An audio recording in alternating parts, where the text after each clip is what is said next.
تو ایک قبل مسیح میں حضرت مسیح کی پیدائش ہوئی. یہ آخری اسرائیلی نبی اور رسول. یہودی علماء کی مخالفت، دشمنی، سولی پر چڑھوا دینا میں بیان کر چکا ہوں. سن 33 عیسوی میں جبکہ حضرت مسیح کی عمر 33 برس تھی، اللہ تعالیٰ نے انہیں زندہ آسمان پر اٹھا لیا. لیکن یہودیوں نے اپنے خیال کے مطابق انہیں سولی پر چڑھوا دیا، ان کی موت واقع ہو گئی. اگرچہ اس کے بعد یہ اختلاف ہے ان میں. یہودی کہتے ہیں وہ سولی پر چڑھ گیا، ختم ہوا، مر گیا. عیسائی کہتے ہیں نہیں، انتقال ہوا ہے مسیح کا صلیب پر، لیکن پھر وہ دوبارہ زندہ ہو گئے ہیں. ان کی لاش ایک غار میں رکھ دی گئی تھی، وہاں ریزریکشن ہو گیا، ان کا باعث بعد الموت وہی ہو گیا، اور پھر انہیں اللہ نے زندہ آسمان پر اٹھا دیا. اگر آپ کو ہماری یہ ویڈیو پسند آئے تو ہمارے چینل کو لائک اور سبسکرائب کریں. شکریہ. اب میں آپ کو ذرا اس جو انسانوں میں سے انسان دشمنی کا جن کا سب سے بڑا رول ہے، میں ان کی 2000 سالہ تاریخ کا آپ کے سامنے نقشہ رکھنا چاہتا ہوں. ان 1400 سال کا تو میں نے صرف 4 آپ کو پوائنٹس بتائے. موسیٰ سے عیسیٰ تک 1400 برس علیہ الصلوۃ والسلام. 2 مرتبہ عروج، 2 مرتبہ زوال. اشیریوں کے ہاتھوں پٹوائی، بابلیوں کے ہاتھوں پٹانا، گریکس کے ہاتھوں مرمت، رومنس کے ہاتھوں مرمت. یہ جو 2000 سال ہیں، کیونکہ اب تو ظاہر بات ہے 21ویں صدی شروع ہو گئی، 20 صدیاں حضرت مسیح کو پوری ہو گئی.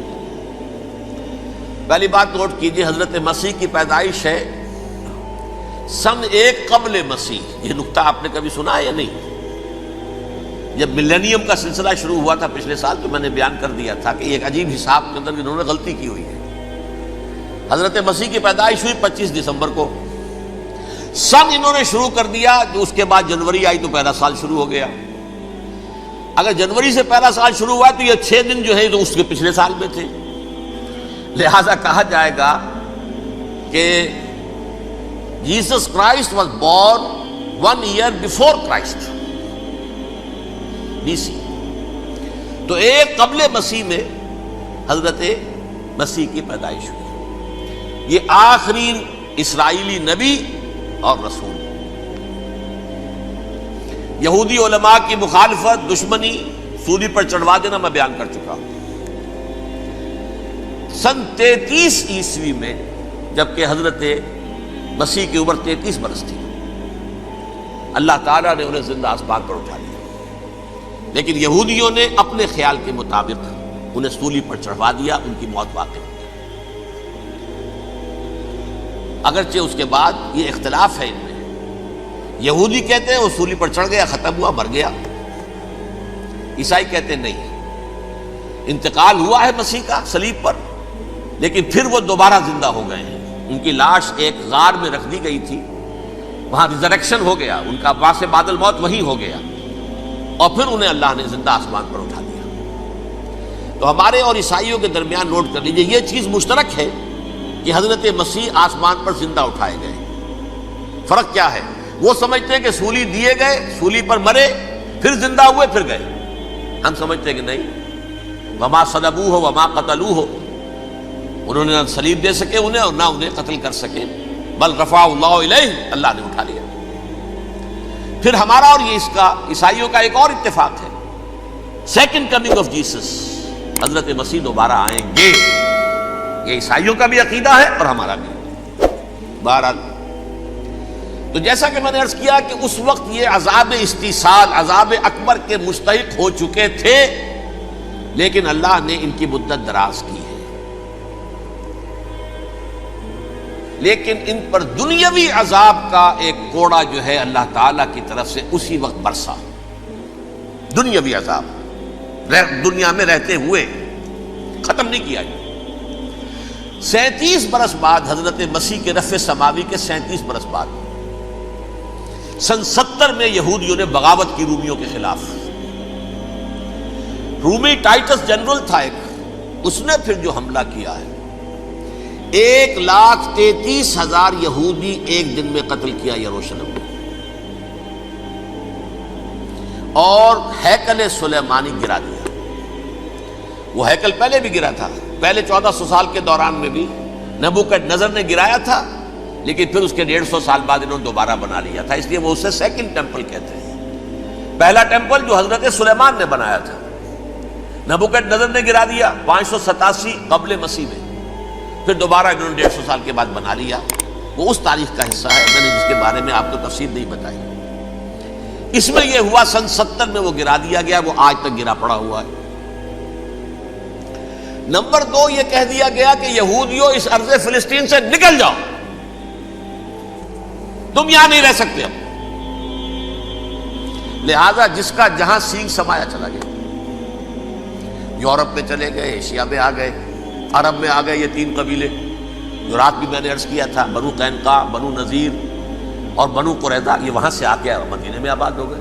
جس کا جہاں سینگ سمایا، افریقہ میں، ہندوستان میں، جہاں چلے گئے۔ ڈایاسپورا اسے کہتے ہیں، وہ آپ نوٹ کر لیجیے اس لفظ کو، ڈایاسپورا، ہمارا دور انتشار، جبکہ ہمیں ہماری اصل سرزمین تو فلسطین ہے، حضرت ابراہیم کا مسکن، حضرت اسحاق، حضرت یعقوب کا مسکن فلسطین، یہ ہے ہماری اصل جاگیر، یہ تو ہماری جدی پشتی جاگیر ہے، لیکن یہاں سے نکال دیے گئے سن 70 عیسوی میں، اور وہاں سے لے کے 1917 تک ان کا ڈایاسپورا جاری رہا۔ یہ دور انتشار ہے۔ اس دور انتشار کے اب چند حصے ہیں جس کو میں چاہتا ہوں کہ آپ علیحدہ علیحدہ سمجھ لیں۔ دور انتشار کا جو پہلا جو ہے تقریباً 300 برس، رومی حکمران تھے، وہ یہودیوں کے بھی دشمن تھے اور عیسائیوں کے بھی دشمن تھے۔ عیسائی اور یہودی ایک دوسرے کے بھی دشمن تھے، لیکن رومی سمجھتے تھے کہ یہ ایک ہی تھیلی کے چٹے بٹے ہیں۔ رومیوں کے نزدیک عیسائی بھی یہودیوں ہی کا ایک فرقہ تھے، کوئی علیحدہ مذہب تو تھا ہی نہیں۔ لہذا رومی جو ہیں رومنز، وہ ان دونوں کو ستاتے تھے، مارتے تھے، اور یہ آپس میں لڑتے تھے۔ یہودی عیسائیوں کو مارتے تھے، عیسائی یہودیوں کو مارتے تھے۔ یہ ہے 300 برس تک کی تاریخ۔ سن 300 عیسوی میں کیا ہوا؟ ایک معجزہ ہو گیا۔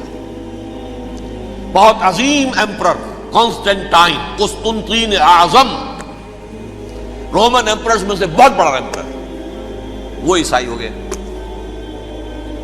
اب تو معاملہ بالکل تلپٹ ہو گیا، پوری سلطنت عیسائی ہو گئی۔ اب عیسائیوں کے عیش ہو گئے اور یہودیوں پہ مار پڑنی شروع ہوئی۔ اب عیسائیوں کا آپ خود سوچئے کہ جنہیں وہ خدا بنا بیٹھے ہیں، خدا کا بیٹا قرار دے رہے ہیں، ان کے قاتل کون؟ یہودی بدماش۔ لہذا ان کی وہ پٹائی شروع ہوئی ہے یورپ میں، پوری رومن امپائر میں انہیں ذلیل کیا گیا، شہروں میں آمد بند، علیحدہ رہو، گھیٹوز کے اندر رہو۔ یہودی کا نام جو ہے وہ گالی بن گیا، جیسے آج بھی یہودی گالی کہتے ہیں، جیسے خنزیر کا لفظ، آخر وہ بھی اللہ کی مخلوق ہے، لیکن آپ کو معلوم ہے کوئی شخص زبان پر نام نہیں لانا چاہتا خنزیر کا، سور کا، ہے تو مخلوق، وہ بھی ایک حیوان ہے۔ ایسے ہی یہ ہے یہودی گالی، جیوٹ گالی۔ لہذا ایک طرف تو ان دونوں کے درمیان دشمنی، جس کو قرآن کہتا ہے وَأَغْرَيْنَا بَيْنَهُمُ الْعَدَاوَةَ وَالْبَغْضَاءَ، ہم نے ان کے مابین دشمنی جو ہے پیدا کر دی ہے۔ اور جب یہ پوری سلطنت عیسائی ہو گئی تو قافیہ تنگ ہو گیا یہودیوں کا۔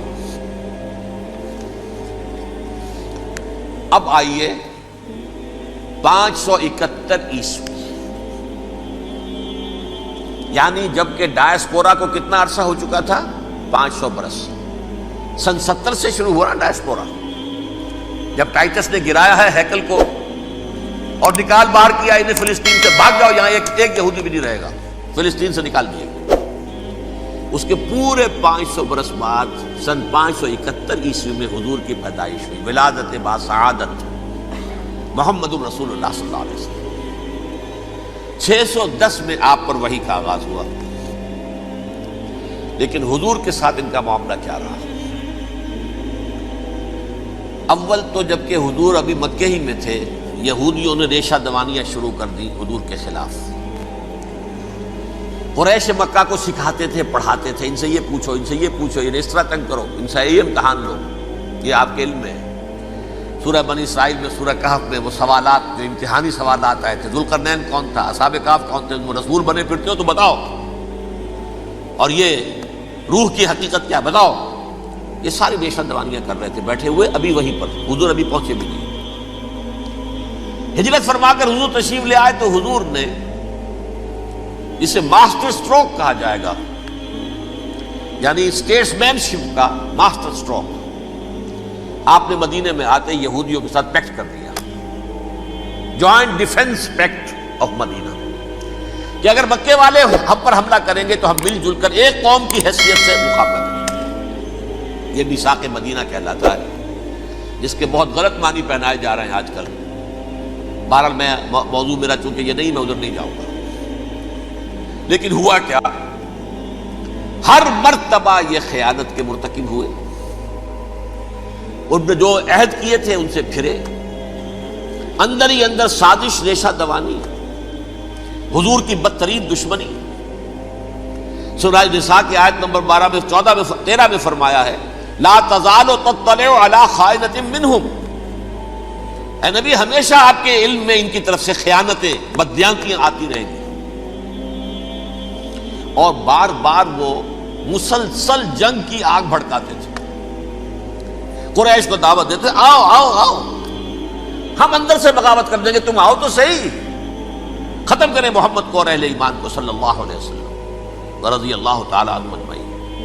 لیکن پھر جب وہ آتے تھے تو یہ دبک جاتے تھے، ان میں ہمت نہیں تھی، میدان کے مرد نہیں رہے تھے۔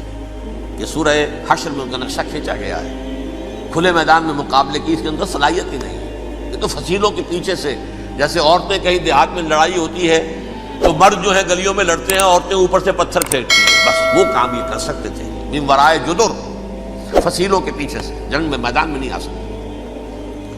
بہرحال قرآن مجید میں ہے یہ، سورہ مائدہ کی آیت نمبر 64، کلما اوقدوا نارا للحرب اطفاها اللہ، اکثر و بیشتر مواقع پر تو یہ جب آگ بھڑکاتے تھے جنگ کی، اللہ اسے بجھا دیتا تھا۔ لیکن بہرحال اس کے باوجود جنگیں ہوئی، غزوہ بدر، غزوہ احد ہوئی کہ نہیں، یہ ساری اس اصل شرارت ہوئی، اور اس کے نتیجے میں حضور نے پھر ایک ایک کر کے 3 قبیلوں کو سزا دی۔ غزوہ بدر کے فوراً بعد بنو قینقاع نکالے گئے مدینے سے، غزوہ احد کے فوراً بعد بنو نذیر نکالے گئے، اور غزوہ احزاب کے بعد بنو قریظہ نکال دیے گئے۔ یہ تو میں نے آپ کے سامنے رکھ دیا صرف حضور کے زمانے میں ان کا کیا رویہ رہا، دشمن۔ رات بھی ہم نے وہ آیت پڑھی تھی، لَتَجِدَنَّ أَشَدَّ النَّاسِ عَدَاوَةً لِلَّذِينَ آمَنُوا الْيَهُودُ وَالَّذِينَ أَشْرَكُوا، اہل ایمان کی دشمنی میں شدید ترین تم پاؤ گے یہودیوں کو اور مشرکین، مشرکین بھی بعد میں ہے، پہلے یہودی۔ حضور کے بعد کیا ہوا اب یہ نوٹ کیجئے، یہ ان کی تاریخ کا دوسرا دور ہے۔ حضرت عمر رضی اللہ تعالیٰ عنہ قائد خلافت ہے، بیت المقدس کا محاصرہ کیا گیا، فصیل بڑی اونچی، شہر اندر سے سیلف سفیشینٹ، حملے کا راستہ کوئی نہیں، محاصرہ طول کھینچ رہا ہے، لیکن ان کے پاس رسد بھی موجود ہے، پانی بھی موجود ہے، وہ دروازے بند کر کے بیٹھے ہوئے۔ بالآخر اللہ تعالیٰ کی مشیت کا ظہور کیسے ہوا، ان کے کچھ علماء آئے فصیل پر، کہا دیکھو مسلمانوں، تم قیامت تک بھی یہاں پڑے رہو گے محاصرہ کر کے، ہمارا یہ شہر فتح نہیں ہوگا۔ ہاں ایک درویش بادشاہ کے ہاتھوں یہ شہر فتح ہونا ہے، لیکن تمہارے اندر ہمیں وہ نظر نہیں آ رہا۔ ابو عبیدہ بن الجراح رضی اللہ تعالی عنہ، امین هذه الامہ، ان کا فوراً ذہن گیا، وہ درویش بادشاہ مدینے میں بیٹھا ہوا ہے، عمر رضی اللہ تعالی۔ اب ایک اور عمر بھی ہے جو قندھار میں بیٹھا ہے، نقشہ وہی ہے، سادگی کی حد تک نقشہ وہی ہے، بالکل وہی، اپنی آنکھوں سے دیکھا ہے، وہی سادگی۔ عمر اول، عمر ثانی تھے عمر بن عبدالعزیز۔ اب ایک اللہ کے فضل سے اللہ تعالیٰ ایدہ اللہ بنصرتہ، اللہ تعالیٰ ان کی نصرت فرمائے، دشمنوں کو ان کے مقابلے میں نیست و نابود کرے۔ انہوں نے ریکویسٹ بھیج دی کہ حضور تشریف لائیے، یہ شہر فتح ہو جائے گا۔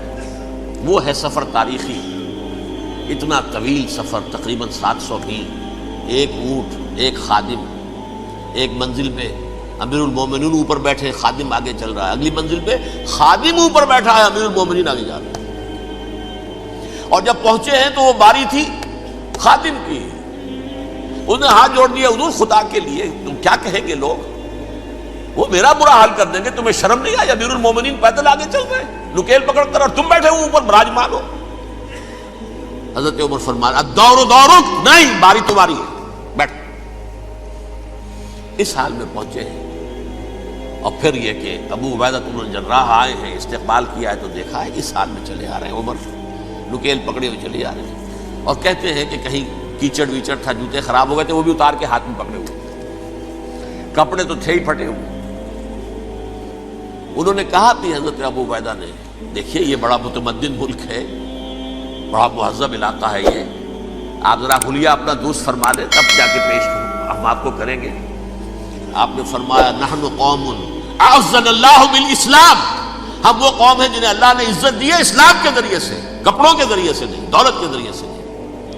اسی حال میں گئے ہیں، اوپر سے انہوں نے کھڑے ہو کر نشانیاں دیکھی ہیں، اپنی کتابیں کھولی، ہاں یہ وہی ہے، اچھا لو جی سرنڈر، شہر تمہارے ہاتھ میں۔ خون کا ایک قطرہ نہیں بہا اور بیت المقدس فتح ہوا۔ لیکن اس وقت حضرت عمر نے ایک نرمی یہ کی کہ یہودیوں کے لیے بھی اسے اوپن سٹی قرار دے دیا۔ یہ احسان عظیم حضرت عمر کا، اس سے پہلے یہودی آ ہی نہیں سکتا تھا، داخل ہی نہیں ہو سکتا تھا، وہاں وہ آ کر وزٹ نہیں کر سکتا تھا، زیارت نہیں کر سکتا تھا اپنے مقدس مقامات کی۔ حضرت عمر نے یوں سمجھیے کہ تقریباً 550 برس کے بعد ان کے لیے راستہ کھولا ہے کہ ہاں تم آ سکتے ہو، زیارت کر سکتے ہو۔ لیکن یہ عیسائیوں نے لکھوایا معاہدے کے اندر، انہیں یہاں آپ آباد ہونے کی اجازت نہیں دیں گے، لیکن کم وزٹ دی پلیسز، دیکھیں زیارتیں کریں اور جائیں۔ یہ معاہدہ حضرت عمر کا ہے رضی اللہ تعالیٰ، جو پھر خلافت راشدہ کے بعد بنو امیہ نے بھی اس کو آنر کیا، بنو عباس نے کیا۔ پھر جو ہمارے یہ ترکوں میں اندر خلافت آئی تو ترک خلفاء نے بھی اس معاہدے کی پوری پابندی کی۔ فلسطین میں آ سکتے ہیں یہودی صرف زائرین کی حیثیت سے، وہاں آباد نہیں ہو سکتے۔ اب آئیے اگلا دور آیا حضرت عثمان کا دور خلافت۔ یہ ہے وہ وقت کہ اب یہود نے امت مسلمہ کی پیٹھ میں چھرا کھولا۔ وہ کیسے؟ ایک یہودی عبداللہ ابن سبا اسلام کا لبادہ اوڑھ کر آ گیا،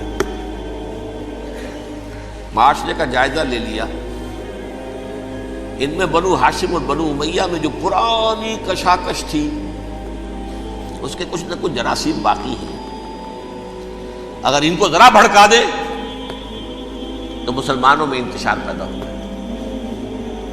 کہا یہ عثمان کون ہے؟ یہ تو بنو امیہ میں سے ہے، یہ حق تو بنو ہاشم کا ہے، خلافت ان کے پاس ہونی چاہیے، محمد کے تو رشتہ دار وہ ہیں صلی اللہ علیہ وسلم۔ عوام الناس کے اندر بات پھیلنی شروع ہوئی۔ پھر ایک بڑی سازش کے انداز میں حضرت عثمان کے خلاف پروپیگنڈا، حضرت عثمان کے جو عاملین تھے، گورنر تھے، ان کے خلاف پروپیگنڈا، اور ایسی ہوشیاری کرتے تھے کہ کوفے میں کوفے کے حاکم کے خلاف کچھ نہیں کہنا، اجی مصر میں یہ ہو رہا ہے، اجی شام میں یہ ہو رہا ہے، اجی یہ جو عثمان ہے وہ یہ کر رہا ہے، یہ ظلم ہو رہا ہے، یہ لوٹ مار ہو رہی ہے، یہ خیانتیں ہو رہی ہیں۔ اب نہ تو اس زمانے میں مینز آف کمیونیکیشن، کیسے تصدیق کریں؟ افواہیں تو آپ آج کراچی کے اندر شروع ہو جائے تو پتہ نہیں چل سکتا کسی کو کہ کیا اس میں صداقت ہے، کیا جھوٹ ہے، اور بری بات جو ہے فطرت انسانی کی کمزوری ہے وہ فوراً قبول کرتا ہے، کسی کے بارے میں اچھی بات ماننے کو تیار نہیں ہوتا، لیکن بری بات تو فوراً تیار۔ بہرحال یہ فتنہ انہوں نے اٹھایا، حضرت علی کی الوہیت کا فتنہ اٹھایا، حضرت عثمان کے خلاف الفتنۃ الکبریٰ برپا کیا، حضرت عثمان شہید ہوئے۔ اس کے بعد 5 برس تک مسلمان ایک دوسرے کی گردنیں کاٹتے رہے، باہمی خانہ جنگی ہوئی، امت کو وہ زخم لگایا ہے جو آج تک جس سے خون رس رہا ہے۔ یہ شیعان عثمان اور شیعان علی تھے جو بعد میں پھر سنی اور شیعہ ہو، اور آج تک فتنہ کس نے جگایا؟ ایک عبداللہ ابن سبا یہودی اور اس کے کارندے، شیطان کا ایجنٹ، اور انسانوں میں سے بھی اس کے جو بھی حواریین تھے اور شیطانوں کے اندر سے بھی جو تھے، انہوں نے بھی اس آگ کو بھڑکایا۔ یہ آپ سوچ لیجئے کہ یہ کس نے وہ زخم لگایا؟ یہودی۔ اگلا دور آیا، خلافت راشدہ ختم ہوئی، بنو امیہ کا بھی دور کافی گزر گیا۔ طارق ابن زیاد 712 عیسوی میں حملہ کرتے ہیں اسپین پر۔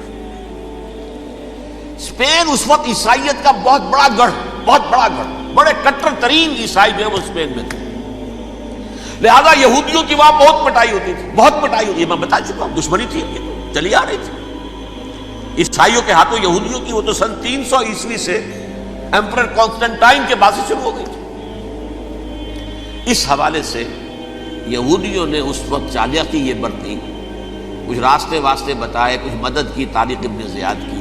طارق ابن زیاد نے انہیں اپنا محسن سمجھا، ہسپانیہ فتح ہو گیا تو یہودی چونکہ محسنین کی فہرست میں آ چکے تھے، انہیں بہت اقتدار نصیب ہوا،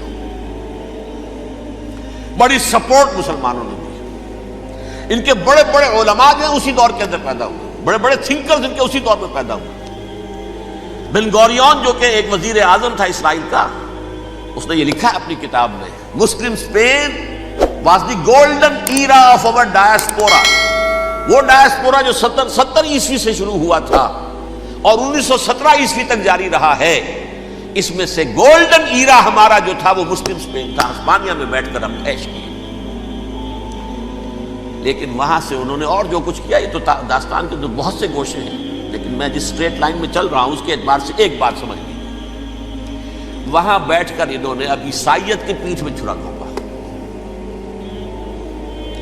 پروٹیسٹنٹ مذہب پیدا کیا، تقسیم کر دیا، جیسے شیعہ سنی کی تقسیم، عبداللہ ابن سبا، رومن کیتھولک اور پروٹیسٹنٹ کی تقسیم، یہودی علماء۔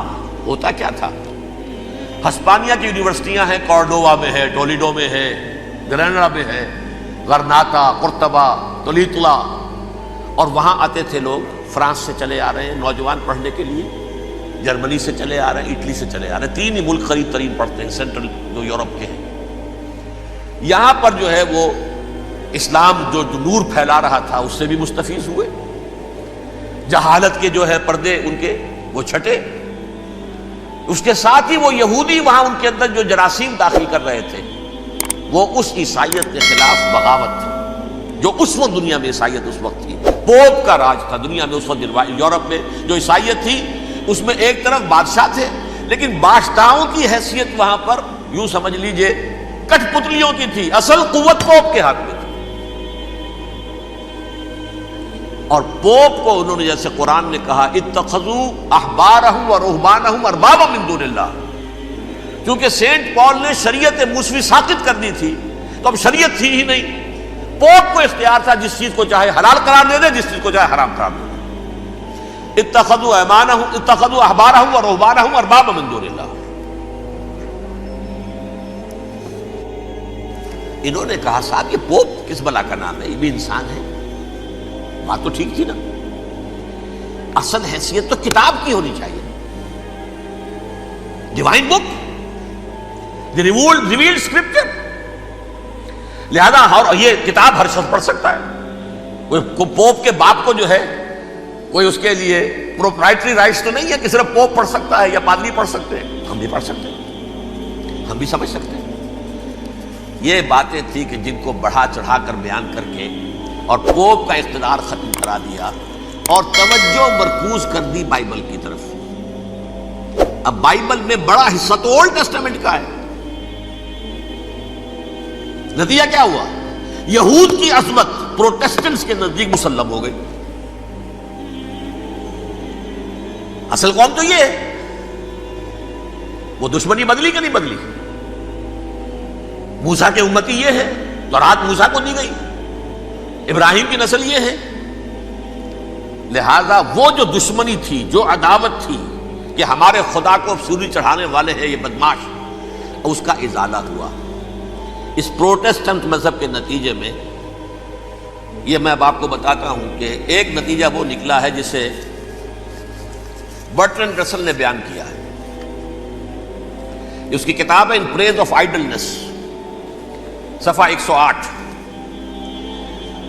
وہ لکھتا ہے دی Christians retaining the Judaic belief in a special revelation, added to it the Roman desire for worldwide domination and the Greek taste for metaphysical subtleties. The combination produced the most fiercely persecuting religion that the world has yet known. یہ تین چیزیں آ کر عیسائیت میں مل گئی. ایک تو جب یہ اولڈ ٹیسٹمنٹ جو ہے وہ ان کے ہاتھ میں آ گئی, اور اس کے میں کچھ آپ کو بتا دیتا ہوں کہ اولڈ ٹیسٹمنٹ کی تعلیمات, کیونکہ یہ اولڈ ٹیسٹمنٹ جو ہے یہ محرف تھی. اصل تورات تو گم ہو گئی تھی 587 قبل مسیح میں, جب پہلی مرتبہ ہیکل جو ہے تباہ ہوا ہے, اس وقت ختم ہو گئی تھی. اس کے کوئی 150 سال کے بعد انہوں نے یادداشتوں سے مرتب کر کے لکھی ہے. اب اس میں ان کے اپنے خیالات, اپنے امانی, اپنی توجیحات وہ شامل ہو گئی. لہذا میں آپ کو حوالے دیتا ہوں اس کتاب کے اندر مظالم کی جو تعلیم دی گئی ہے. اہل کتاب نے اپنے مظالم قتل عام کے جواز کے لیے تورات میں تبدیلیاں کی اور پیغمبروں پر دہشت ناکی اور بدترین حرام کاری کے الزامات لگائے. سنیے, پہلا حوالہ ہے یہ گنتی باب 31 آیات 17-18. اس لیے ان بچوں میں جتنے لڑکے ہیں سب کو مار ڈالو, اور جتنی عورتیں مرد کا منہ دیکھ چکی ہیں ان کو بھی قتل کر ڈالو, لیکن ان لڑکیوں کو جو مرد سے واقف نہیں اور اچھوتی ہیں اپنے لیے زندہ رکھو. یہ کسی اللہ کی کتاب کا یہ جملہ ہو سکتا ہے, کسی ریویل بک کا؟ اور سنیے, یہ ہے استثناء ڈیٹرانومی باب 20 آیت 16-18. پر ان قوموں کے شہروں میں جن کو خداوند تیرا خدا میراث کے طور پر تجھ کو دیتا ہے, کسی ذی نفس کو جیتا نہ بچا رکھنا, جیسا خداوند تیرے خدا نے تجھ کو حکم دیا بالکل نیست کر دینا. مرد, عورتیں, بچے, بوڑھے سب ختم. یہ کتاب مقدس ہے. اور سنیے, سیموئیل باب 27 آیت نمبر 9. اور داؤد نے اس سرزمین کو تباہ کر ڈالا اور عورت مرد کسی کو جیتا نہ چھوڑا. نمبر 4, ان سب آباد شہروں کو ماں, عورتوں اور بچوں کے بالکل نابود کر ڈالا. کتاب استثناء باب 3 آیت 6. یہ ہے جو کہہ رہا ہے برٹرنڈ رسل, کرسچینٹی میں آ کر یہ تین چیزیں شامل ہو گئی. ایک تو یہ باربیرین یہ تعلیم جو ہے, اور یہ مذہب کے نام پہ تعلیم, یہ کتاب مقدس کی تعلیم. نمبر 2, رومنز کے اندر جو ایک تمنا تھی ورلڈ ڈومینیشن کی, وہ عیسائیت کے اندر آ گئی. جیسے کہ پوری رومن امپائر جو ہے عیسائی ہو گئی, اسے وراثت کے اندر ورلڈ ڈومینیشن کی جو ایک تمنا تھی وہ مل گئی. اور پھر یہ کہ انہوں نے جو توہمات تھے یونانیوں کے, ان کو بھی اپنے ہاں مختلف شکلوں کے اندر جمع کر لیا. ان تین چیزوں کا, the combination produced the most fiercely persecuting religion that the world has yet known. اس کے نتیجے میں دنیا میں تاریخ انسانیت کے اندر جو بدترین خونخوار ترین مذہب ہو سکتا ہے وہ شکل عیسائیت نے اختیار کی. اور اس کا مظہر عتم کیا تھا, نوٹ کیجیے, صلیبی جنگیں. ایک بات ٹائم ٹیبل کے اعتبار سے نوٹ کر لیجئے گا. فرسٹ ملینیم ختم ہوا, سیکنڈ شروع ہوا. ان کے 1000 سال ختم ہوئے تو 11ویں صدی میں سیکنڈ ملینیم شروع ہوا, تو پہلی صلیبی جنگیں ہوئی. لاکھوں مسلمان قتل ہوئے. صرف یروشلم کے اندر اتنا خون بہایا ہے کہ خود ان کے ہسٹورینز لکھتے ہیں کہ جب ان صلیبیوں نے, جب گھوڑوں کے ساتھ وہ چل رہے تھے گلیوں میں, تو ان کے گھوڑوں کے گھٹنوں تک خون کی ندی بہ رہی تھی. جہاں سے گزرے ختم کرتے چلے گئے, آبادیاں کی آبادیاں ختم. اگرچہ اس کروسیڈ میں گیہوں کے ساتھ گھن بھی پسا, یہودی بھی بہت مارے گئے. یہ فرانس سے, جرمنی سے جب یہ کروسیڈرز آ رہے تھے, 3000 میل کا سفر طے کر کے آئے تھے. سوچئے تو صحیح, اربن ثانی پوپ جو تھا آگ لگا دی تھی اس نے پورے یورپ کے اندر. شرم سے ڈوب مرو, تمہارے مقدس علاقے مسلمانوں کے ہاتھ میں. انفیڈلز, یہ کافر, یہ مرتد, یہ ملحد. مسیح جہاں پیدا ہوا, مسیح کو جہاں سولی دی گئی, وہ کہاں ہے؟ ان کے ہاتھ میں. وہ آگ لگائی ہے, 3000 میل کا فاصلہ طے کر کے یہ نوٹ ہو پایا. اور جو تباہی مچائی ہے تاریخ انسانی میں ایسی بربریت کی کوئی مثال. اور یہ ان کے اپنے ہسٹورینز لکھتے ہیں شرم کے بارے میں. ایسے محسوس ہوتا ہے جیسے ان کی گردنیں جھکی جا رہی ہیں.